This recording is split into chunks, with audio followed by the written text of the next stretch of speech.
Broadcast live. Beatmochini. Let them know me. When I get that mic in my right hand, a mic with the white hand, love and the... How you doing, my bro? I'm good, man. I'm good. Before we start the chat, I just wanted to say this. There's two things I want to actually say. Two things. Cool. One is it's a statement that I picked up, and I felt that it's very important to actually say it before anything.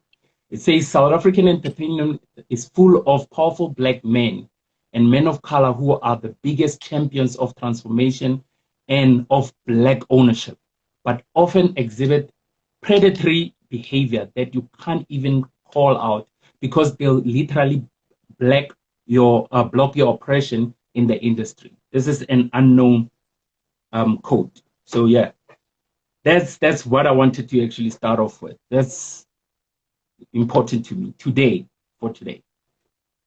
So is it important because you agree with it, or is it important because you disagree with it? I've experienced it myself, so I agree with it fully. What have you experienced? In fact, before you get in, maybe tell, for everyone that doesn't know, let's just give a little background. Who's Beatmochini? Hey, bruh. People should by now know, hey? People should know by now who's Beatmochini, bruh. Like, I think they watch TV and then they hear all these small snippets of songs on adverts, on dramas and so forth, and they still can't actually know who produced those songs. It's kind of funny, but Beatmochini, for those that don't know, is a producer, engineer, a talk a lot kind of a person. So I'm not going to go beyond that, actually. Tell me though, what work have you done? Just for everyone, even though you talk about the snippets, who are some of the people that you've worked with, produced for? I've worked with almost the half of the rap industry, from your Java, your late Java, your Kulichana, Tody Mac, the Motswago fraternity at large, your Lection, your Morale, your Twaiza, your Jimmy Wiz, your Shebzi Medallion, Lebo Muchudi, Super, Me Super, a whole lot of people, man. The list is long. And you got a lot to say, because I kept on saying to you, we got to get you on one of our recipe shows, and you're like, yo, B, listen, I got a lot to say. Now, I was just really curious, and I mean, I haven't maybe spoken to you where you had a lot to say, except in a WhatsApp group where you have a lot to say. Dude, I constantly have a lot to say. For instance, this is the very first ever interview that you've done with me. Ever since you've known me. Ever since. Yeah. That's the very first one. Yeah. All the other ones are basically I was being interviewed by Precious, who knows me personally. But certain things, I feel as if she might have withheld or just step back a little bit, because she knows how they affect me personally, But I was reciprocative to everything that she's been asking. And all the other interviews, they cool. I understand them. But since I've known you, I know that you sometimes touch on things that people don't necessarily ask about. So that's the thing, So thanks for that. And what I wanted to ask you, this is what's very important to me. You are I sometimes feel like now, when we start the conversation, your work speaks volumes, right? But True. um, you almost don't PR your person, yourself as a person, as much as your work. Do you know what I True. mean? True. So there's a lot True. of people that know the work that don't even know it's your work, Yeah. you know? So I think that sometimes those things make you, and I don't want to use the word disgruntled, but they sometimes make you angry.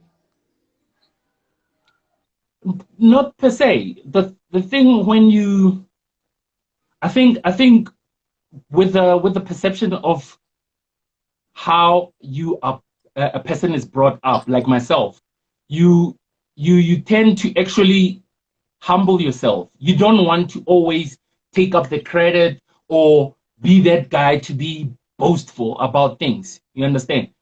The easiest way for me to express how I'm happy about the work is putting the work out there, let it speak, and if it doesn't speak to you, it might speak to the next person. So that's how, like, I take things constantly. Mm. I mean, but you look at the generation of producers, and like the producers are so, well, at least the new generation of producers, they just um, so kind of woke with like being on online, and engaging in online spaces. As a producer who's literally seen a lot of generations, how important is it for you to kind of also feel like you need to kind of jack up on that, or it's nothing that you think about? You, I constantly think about, jacking up what I needed to bring out to the people as the Beatmochini brand. Mm. I constantly feel that the people would be the ones to elevate you at a certain level constantly. You can actually, like, force feed them music. You can force feed them the brand, but at the end of the day, the kind of person that you are, will need to translate to those people. The energies that you actually, like, exude will need to translate to those people. I've seen so many producers come and go, a lot of them. And it's Mm. because they've been shoving the wrong persona to the people. That's why they actually, like, vanished out of nowhere.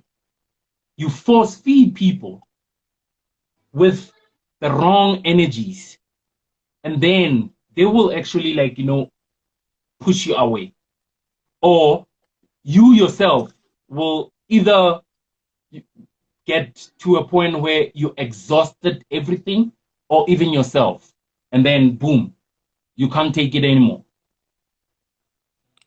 Do you think that, like, and I was thinking about it because I was listening to Scott Storch's production, Yeah. and I was asking myself, and I was saying, in retrospect, I can see the pattern, from the hits particularly. I can hear the Okay. consistent approaches of sound, of chord and strings, and I was like, he just kind of started repeating the same thing, maybe because that's what people wanted. But like, but again, I'm like, is producing, do you make hits when you get what people like for a time, and then when people move on, do you kind of follow the sound and continue making the hits, or do you kind of like just like get stuck in the I just make beats now? I look at Dr. Dre, he's not Yeah. dropping anything because it's like there's a time where when you heard the Fuck the Police 808 like beats, and I'm talking about like Yeah. from Fuck the Police, when you heard that, then you heard G thing, and then you heard Yeah. like the Snoop Dogg stuff. Like this guy was going until like he couldn't push the sound anymore, in my view. Yeah. Now it gets to a point where as a producer, you now even, like, thinking, okay, I think I've done everything. Now let me groom people around me, bring certain vibes around me that can actually be my other part of my blueprint. Because if you go to the Dr. Dre blueprint, you will see that he's been actually releasing constantly with different people, different artists, and with different sounds also, different perceptions. Some of them will be like gangbangers, some of them will be like this, like all types of people.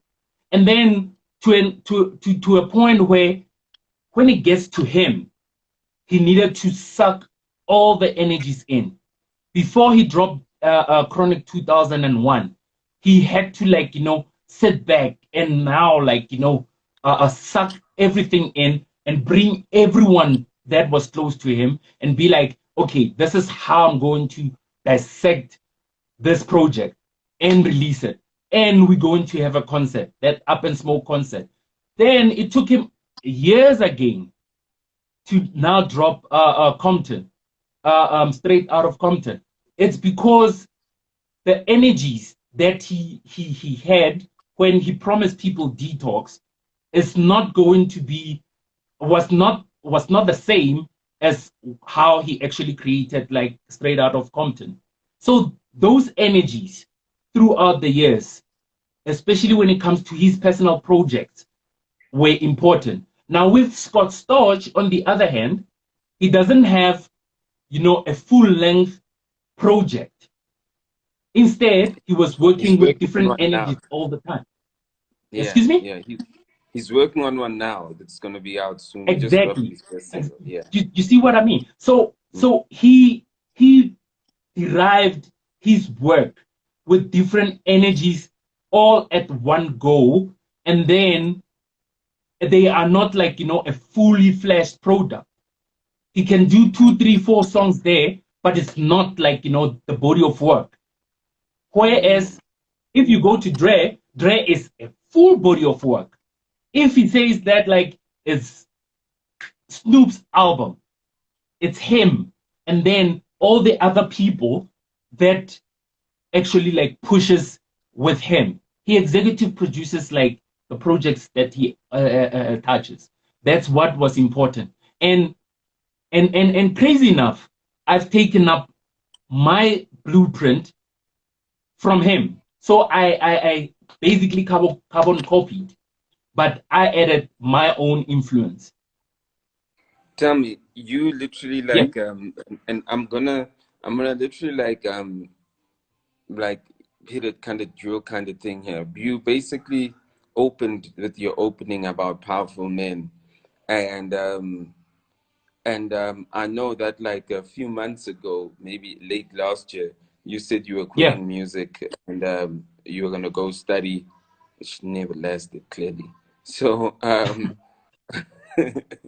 what had gone wrong for you to just say you're quitting this thing?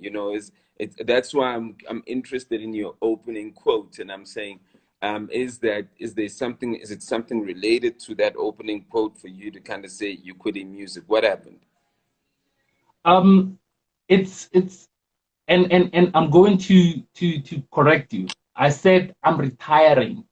There's a difference though, but the retirement. Retiring. Okay, I'll tell you what retiring. Retiring means that you want your pension. Quitting means that you are leaving. But you are leaving also. Yeah, now you are busy with retiring and quitting. I'm going to explain it now. Oh, yes. This nigga.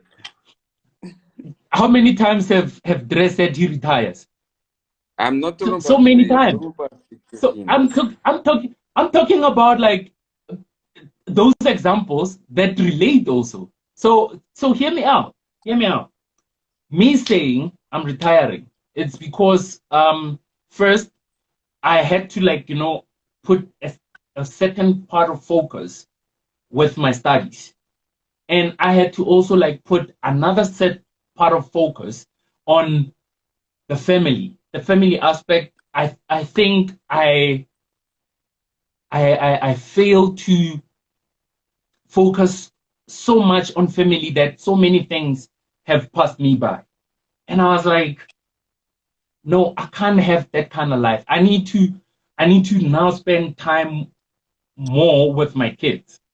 I need to now focus on certain things that I value in life also, which is education. And if, say, I can't do that, means that I'm going to be a bad example to my kids or my nieces and everyone that looks up to me, you know? So I was like, okay, I'll do this whenever I get time. But most importantly, family and academics. What are you studying? There's a number of things I'm actually doing. It's IT management, and currently I'm busy like with 11 modules, 11 modules within IT. But yeah, it's going to take me a while to finish up. Why are you doing that?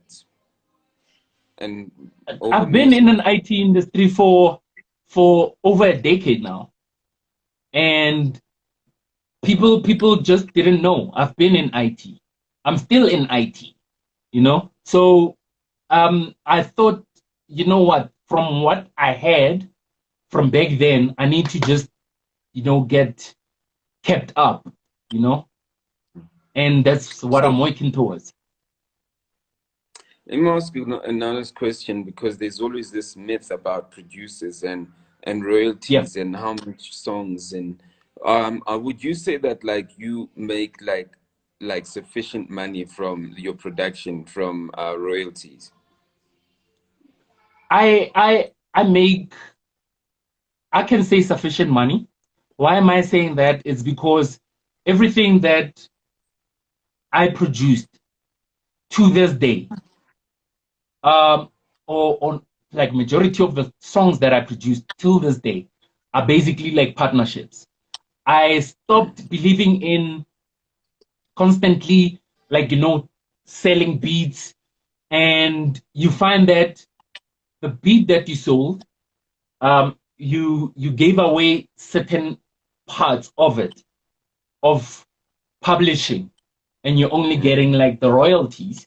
And then next thing you know, that song gets a sync deal, or gets placement somewhere, and then people get paid. And you there like, okay, what's happening now? How am I going to substantiate from that that's happening to people? And I'm basically here being broke, you know. So I looked at that, and I changed my business model, luckily very early, where I partnered with anyone that worked with me. I pushed for 50% of royalties and publishing on each and every song that I produced for people. That's incredible. I mean, well, I'll be 100 with you. Um, maybe that's why we so broke. But like with us on a squatter campsite, we all you can ask stethoscope, you can ask semitone. We paid them up front. Hmm. Every producer we worked with, even some of the stuff we did with Questa, we pay people up front, and but they still Yeah, own their publishing, you know.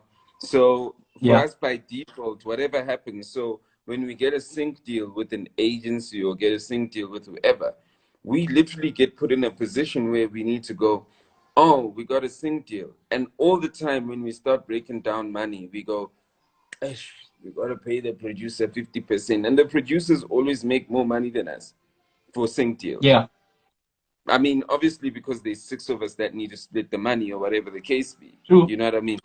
Um, Yeah, so, so yeah, I mean, I think that that's just generally the way things need to work. You know, unless someone is paying you a large sum for like your production, where you are waiving your publishing rights. You know what I mean? That's which I met no rapper that can afford that. You know what I mean? uh, believe you me, man, like the wavering of publishing is the worst ever any musician can actually do, or any creative can actually do.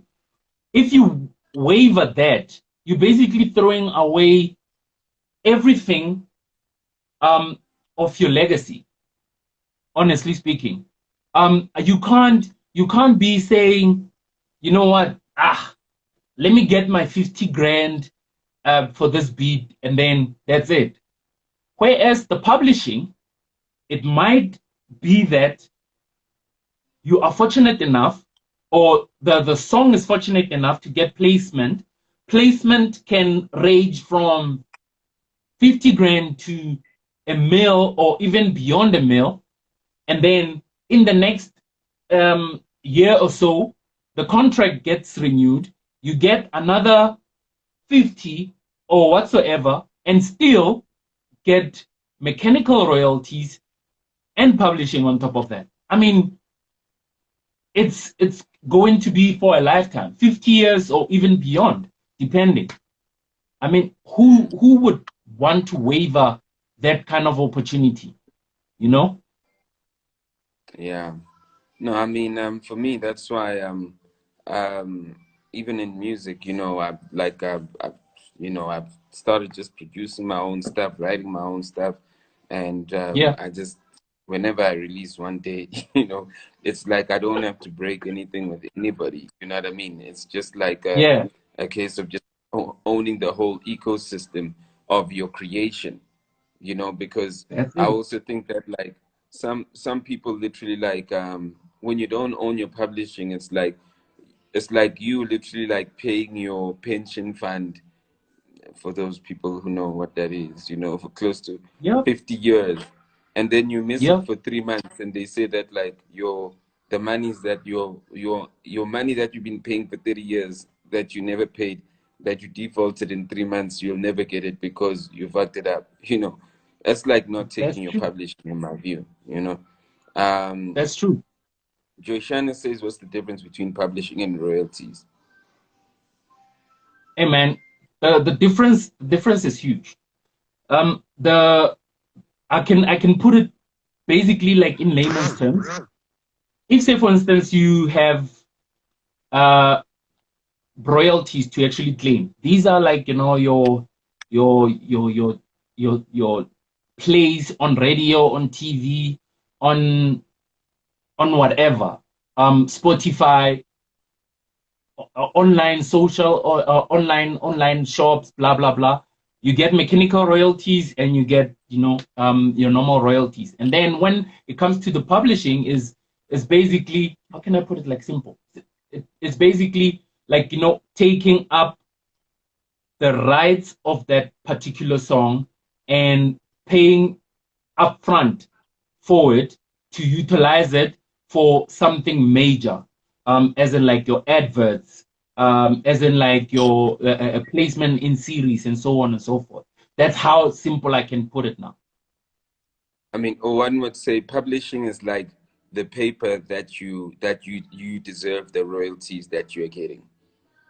Yeah, So whether you're getting money from TV or whether you're getting money from radio or streaming platforms, literally the first question they're gonna ask is who owns the publishing. who So it's who like owns the you're pub? Yeah, it's like the rights to the money that you are basically getting, basically. The yeah, rights to the royalties. It's like the piece of paper that says you literally like own this song, so yeah. you should be getting X amount of this song, and that's It's like a and bail that's what would bond. be publishing. Yeah. Now, Yeah. now, Mm. I was. We did digress, and I did want to say that if you literally like you opened up with what you opened up in the beginning, with that quote. Maybe do you want to read that Yeah. quote again, or is your screensaver gone black? Okay.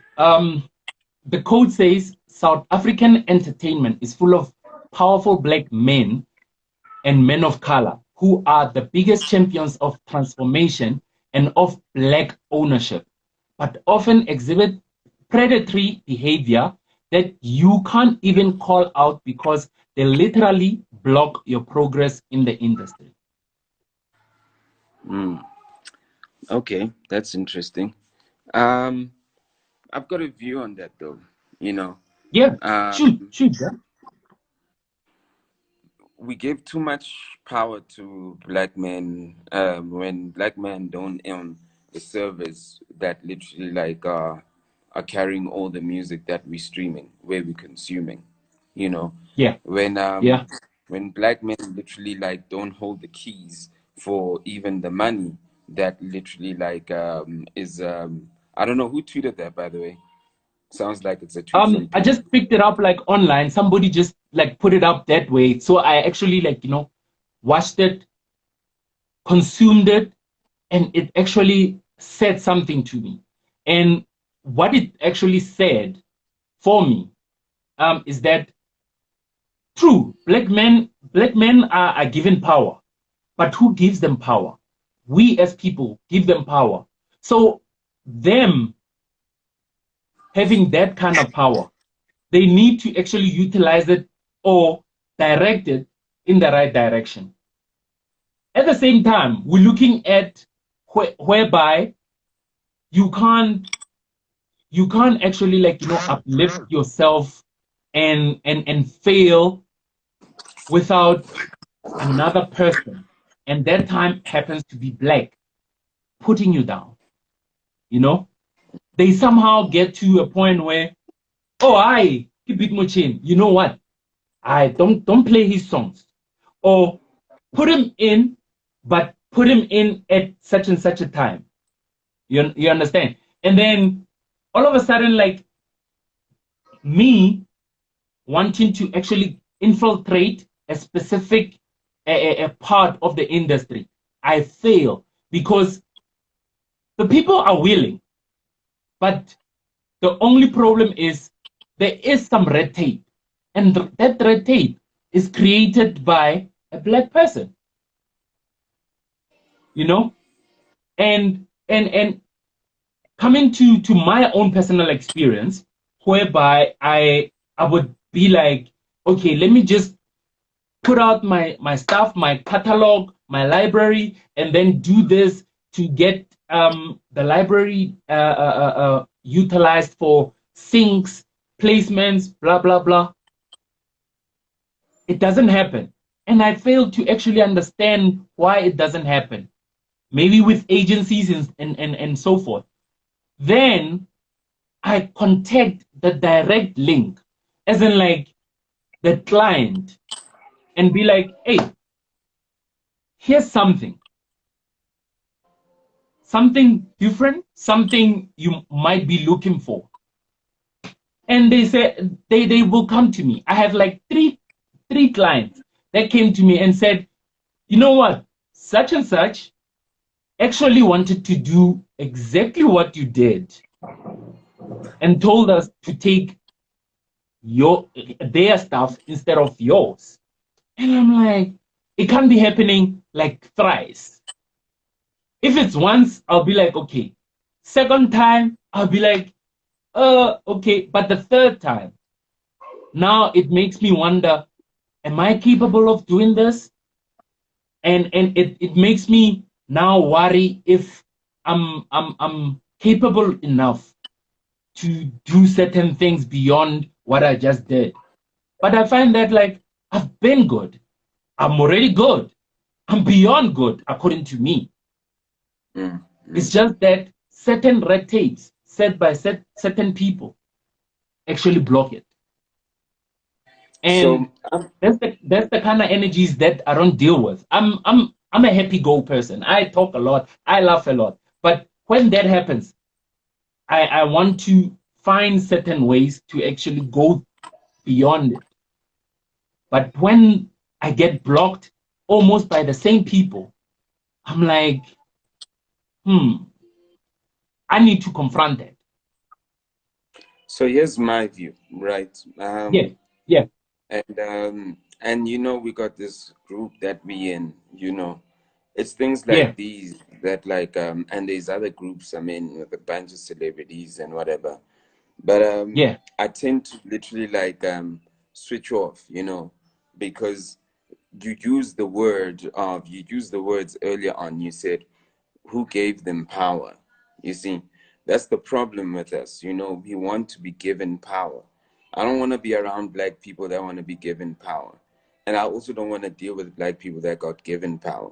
I want to work with black people that build power, you know, because if you Yes. literally create power, you start becoming a network of people who understand what it takes to create power, you know. Yes. So as long as we consistently focus on you went to the person who said that, yo, someone pitched this thing, and they literally said use my stuff instead of, so already you've already like figured out how to create the power. Go directly to this thing.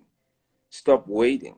You know what I mean? If you, some Yeah. people never found out who was the person who literally will tell me that. So you've already broken with, okay, so from now on I'm gonna speak to you directly. I've got a Yeah. saying that like people who are not gonna help you are never gonna help you. True. I've got that saying. People, and even when you success, when those people help, when you're successful, when those people help you, they just gonna help you because they wanna be around the success. But people who not gonna help you are never gonna help you. I've got people who literally like it's I'm not holding, it's not, I don't, not bitter, but when I started Slick on Life, were literally were hard on me. They were giving me the runaround. And when things flipped and when they get mentioned and they say, why don't you, I go, nah, because I don't know, like on this level how you'll let me down, and because you've let me down before, you know. Yeah. So the thing is that like we also need to, you know, statements like that. Firstly, also the streaming, where the power is in music is in publishing, where the power is in music is in streaming, where the power is in True. music is in the cash, the advanced cash, right? Where the power is in music is the agency. Now you come, or at least the brand that's paying the agency. Now you tell me which black man can say they've got like that power, because right now DSTV is not owned by black people.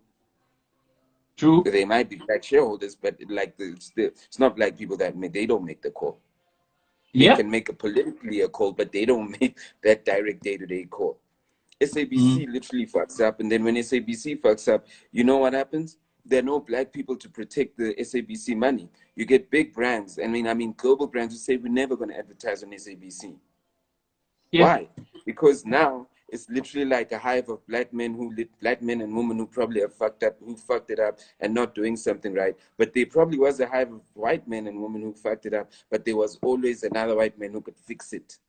So Yeah. now even a big institution like the SABC will not get money from a global brand because of the way they've been always they've been managing their shit.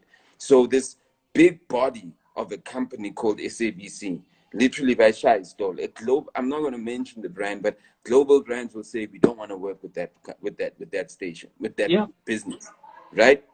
That just, I just want to show you there's black people there. There's black people Yeah. of power. I'm trying to show you that like black people don't have power. Then you go into the streaming platforms. You go to the streaming platforms today in this country, there's not one aggregator that literally, like, if Beatmochini drops a song, Beatmochini can call me and go, yo, Slick, I want to upload my music to Spotify, to Apple Music. There's not one black company in this country Yep. that literally Yep. takes your music directly to the streaming platforms. It's global Yep. companies or companies that got some global affiliation in this country. So even Yep. something that literally you get 1 cent per play, 1 cent per play. There's not one black company in this country that takes your music there. There That's might be true. black guys who have positions in those companies, but they still literally like have been given power. They don't Mm. own the power. You know what I mean? So you Yeah. also need to start understanding who you're going up against when you're saying black men of power. Black men don't have power.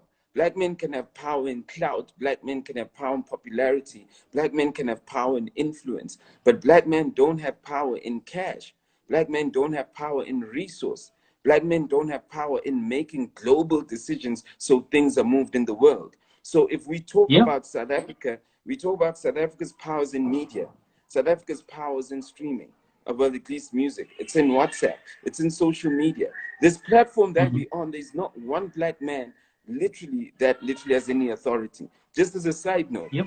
even buying advertising on platforms like these. The companies like Instagram, Facebook, Twitter, it's Yep. white-owned companies that have the permission Yep. to buy media on these social media platforms that we are always like jumping on. We even calling them Black Twitter, Black this. Black men have got no power. Black people have got Yep. no power at all. They've got a concept of power. They might have a lot of money, but but money doesn't equate to power because money finishes. Now, this guy might have more influence in this room to say don't use Beatmochini, but everywhere else he's a bitch ass. I tell this to my staff. I say, yeah, I could be your boss here, but in the streets, y'all could fuck me up. It's a real Yeah. thing.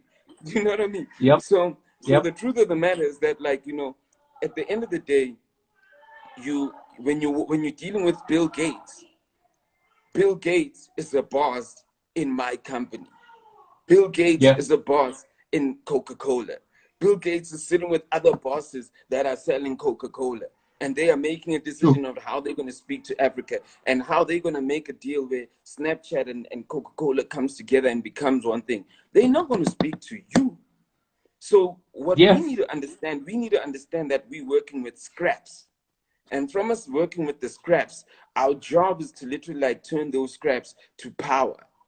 So as long as we literally keep on thinking that black man, that's why I don't interact much on the group, because it's a consistent blame to blame, and you're blaming black people who've got no power. They just got names. I don't care if you're working for a big ass company. You literally Mm. there because you've been summoned. I don't care whether they call you COC. If you cannot literally like get your people in and literally, Yeah. Yeah. you know where the biggest power is with black men. Black The men is tongue. when they can make is no, just when you have power.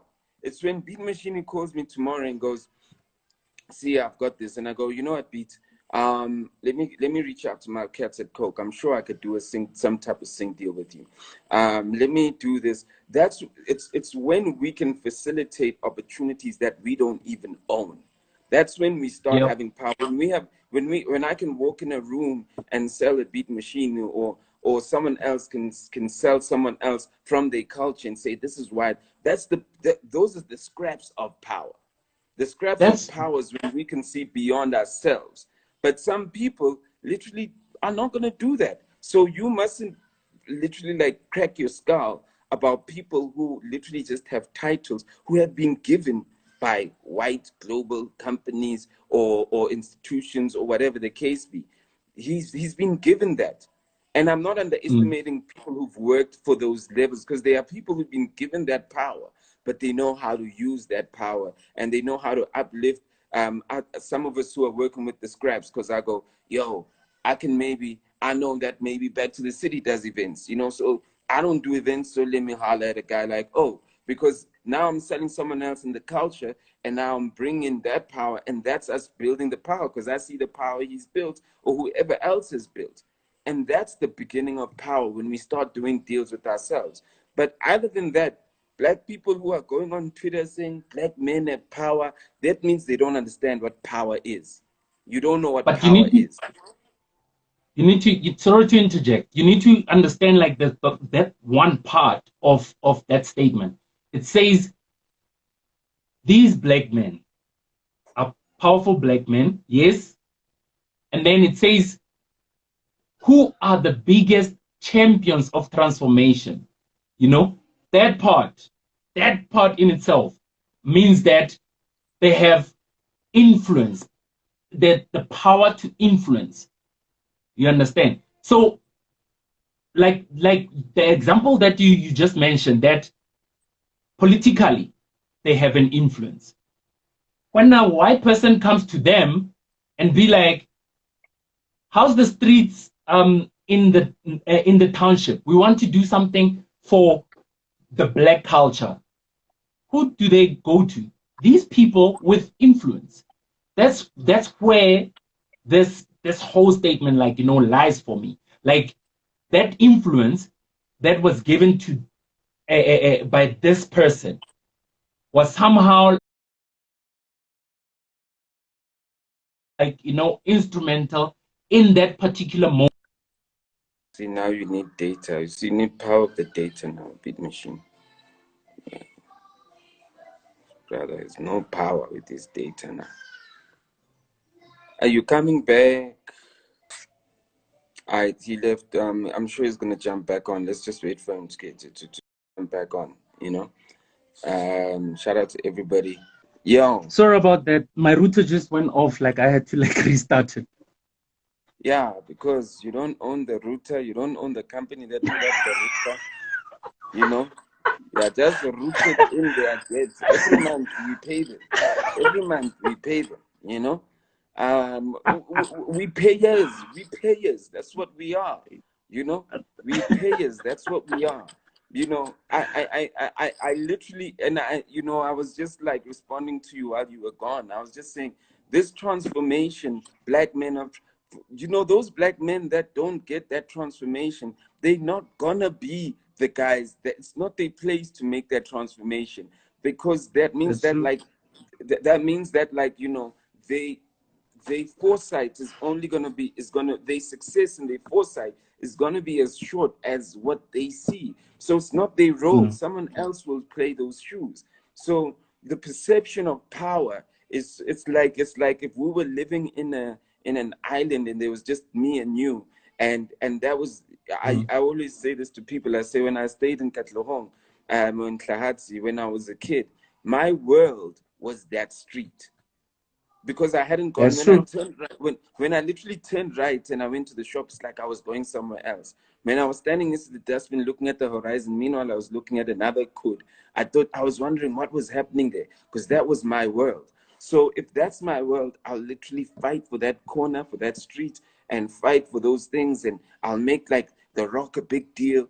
And that's what we do. We literally like take our little world and we make it a big thing. But in the world, it's like, so what? Those people that have power, what power do they have to make decisions in the world? You know, to press to press the nuclear bomb in the world. They don't. When if tomorrow Korea presses a nuclear bomb, those black people are gonna be shitting their pants. The white people that we Yeah, work for are gonna know first that we're about to get a nuclear bomb. You know, it's but just dude, shit. like my reality, is not always going to be the guy of I'm feeling oppressed because of 1, 2, and 3. My reality is that I keep on fighting what's mine. You understand? I've managed to actually acquire so many things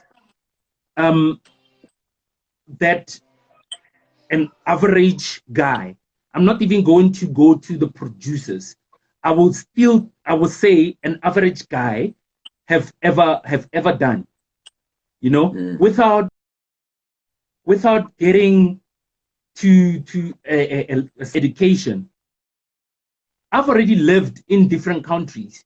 I've spent so many years in different countries, and I look at it and I'm like, oh, I've spent a decade living in different countries, in South America, in Europe, and coming to some African countries. And I've actually picked up quite a number of things from all these countries. That's why I'm not thinking constantly like the typical guy. That's why I'm constantly on that tip of work. There is a reward somewhere. And people know that by seeing, you know, the kind of work that I actually have, the throughput that I actually have. They don't understand why that kind of throughput. It's because I have that mentality adopted from different cultures, different people, different personas. And when it gets to me, I'm like, okay, this is what's going to happen. I'm going to push it this way. When somebody or something is not going my way, I use the other way. And I don't even like, you know, have hatred. Ever. You'll never see, you know, me being on that hatred stage online. Ever. I don't exude that energy. People that come to me that wanna work, they know the energies that I exude are energies of fun, energies of having this, that, and the fourth, you know, as in the main aspect.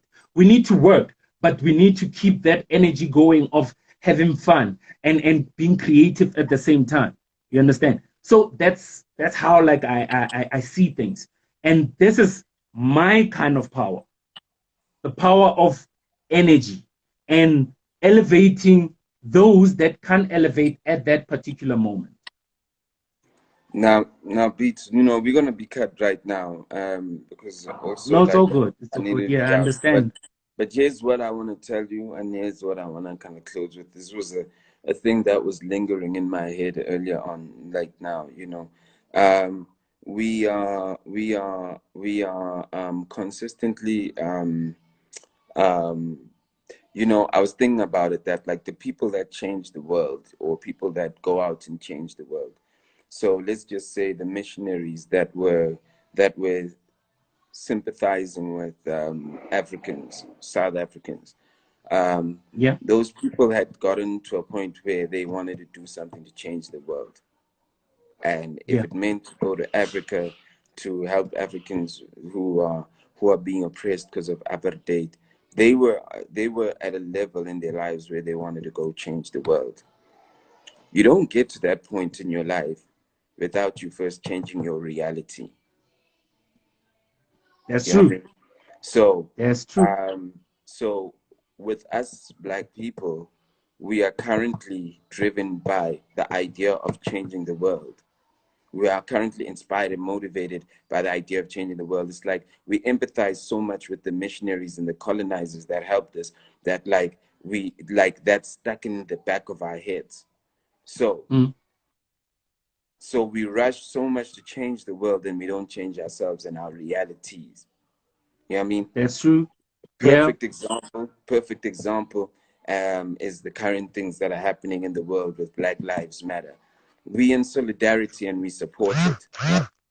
But what I was saying to people is that how authentic is this energy when I've never seen this energy literally like taking care of its own reality. So the general South African mind or headspace is always trying to change the world, which is not a bad thing, but it yes. always wants to change the You need to world start around without it you. Yeah, changing itself. You know, then yeah, itself doesn't yep. mean that just you, but the people in your community looking what the gaps are, etc., etc., etc., etc. You know, That's true. so in closing, all I just want to say is that in life, there are two levels of a journey.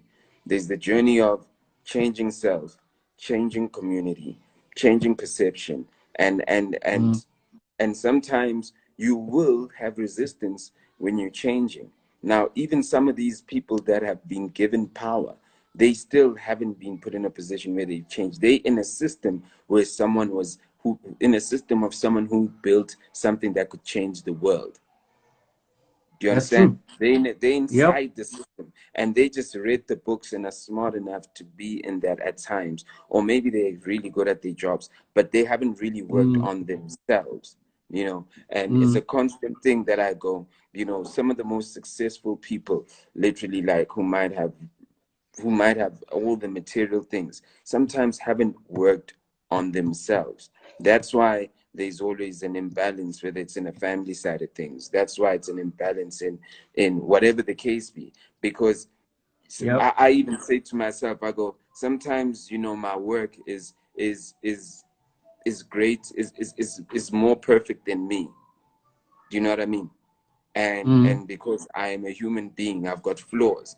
And some people are doing great things, but they're going to fuck up. Like Floyd Mayweather could be a great boxer, but he'll do some fucked up shit. Like, you know, that's so true. humans will always have a flaw. So how do you consistently work on yourself? So even when you do good, it doesn't completely pull down like the good that you've done. You know what I mean? So True. so with that being said, you know, I mean, that's really my closing. For everyone is that we've got a big job of working on changing ourselves. We've got a big job of Mm, understanding that even some of the most powerful so-called Black people maybe haven't done the job of changing themselves. So instead of hating on them, instead of being mad at them, we should rather sympathize And let's hope that Yep. and more than sympathize, let's also pray that the right Black people who are ready not only professionally, not only academically, but also mentally and spiritually, be in those positions. So we need to pray for those guys to be in for guys who will change things to be in those positions. But those that are not, we got to feel sorry for them, because immediately they might not be the ones losing, but over time they will see that they literally were just like they were a spanner in a big building, and they were not like That's moving true. the building, you know. Yeah, man. I get that, and I'm grateful that like we had this kind of a chat where it's not just music, it's beyond music. You know that like I've mentioned it via the group and stuff like that. I've done and I'm still doing things for my community. And how even like my latest project, the park bench, actually started. It starts off at a park seeing these young people. And now I'm being active in these young people's lives. And for that in itself tells me that like I'm still in the right direction. The only thing is that I need to be consistent with it. That's what I'm actually working on. I'm consistently trying to change people's lives. And I'm not going to be like I'm perfect myself. I've worked on me, but I can improve on something. So yeah, man, I'm grateful that we had this kind of chat, man. Yeah, with that being said, make sure you get Beatmochini's Park Bench album. Where it doesn't write who are the artists that are featured on the thing. I just picked up Shabby, I picked up Jimmy. I just also want to just address like the journalist DJ who says pray. Prayers never work for Africans. I think journalist DJ, you must know that you are here because of a prayer, firstly. And second to that, the reason why prayers never work for Africans is because you keep on praying for things that white people have told you should pray for. So you just got to go back home and understand what you need to pray for. Don't you are sending the wrong messages and you are praying to the wrong gods also, maybe.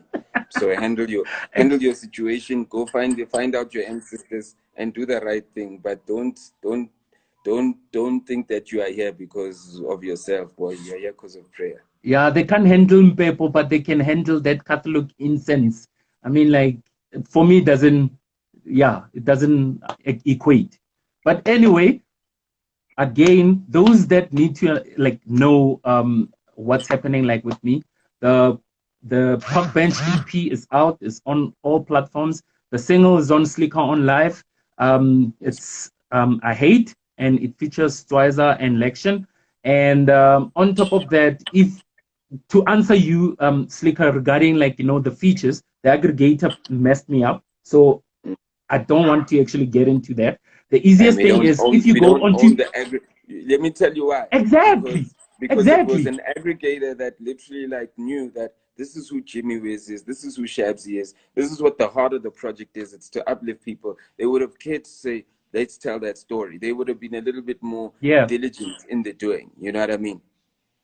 Yep, that's true. So the easiest thing that I actually did is that like I did a promo where I created a sleeve for each and every song that is on the EP. So people can listen to it while they see exactly who's rapping on it. But I apologize for those that were so eager to know who was featured by the liner notes.